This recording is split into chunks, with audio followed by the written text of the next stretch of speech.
Recently, my client wanted a dynamic Excel chart, but there is a twist. They wanted it all. Let me show you. So here is my dynamic Excel chart. I can select a different product and the chart will update. But like I said, they wanted to be able to select all products as well. So when I select all, I'll see the entire total. So how do we show this all option? It's really simple. Let me show you. So here is my data. As you can see in the product list, I don't have all. So I'm going to construct a selection list adjacent to my data. And in this list, I want to add the all option. So I'll use the vstack function. Vstack can vertically stack two ranges of data. So the very first option that I want is all, and then my data.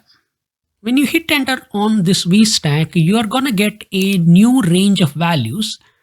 It will have all at the beginning and all of the remaining products underneath it. Now that the items are there, I can go to a cell where I want to set up my data validation. Let's say B3 is where we want the data validation. I can go to data validation, and from any value, change this to list. And the source of this is going to be my very first cell of this vstack formula along with the hash symbol. So Q29 hash.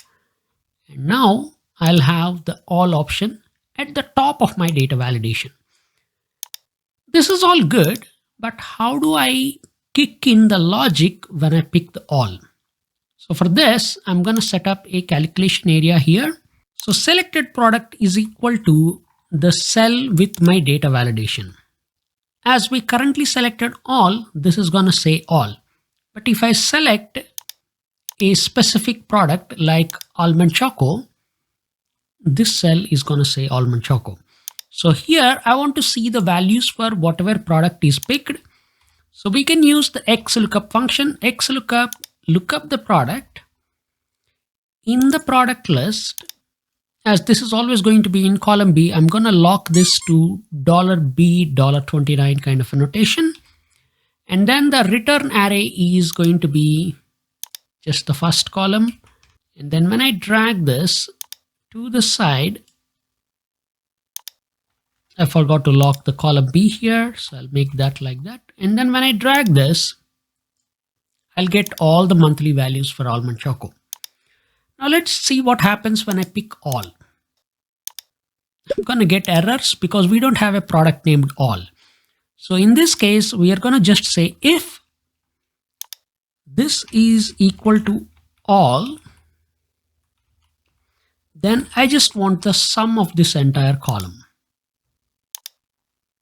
And again, we make sure that that is locked and drag this formula out. And when you select all, you're going to get the totals here. And if you select a single product, you're going to see the corresponding product values. Now that all of this information is there, I can select this, insert a column chart, place it underneath, size it, and nicely format it. So now I should be able to see any specific product, or when I pick all the products, I'll see the totals here. With a little bit more formatting and coloring, you'll get a nice looking graph like this. How do you like this? Let me know in the comments. I'll catch you again in another video. Bye.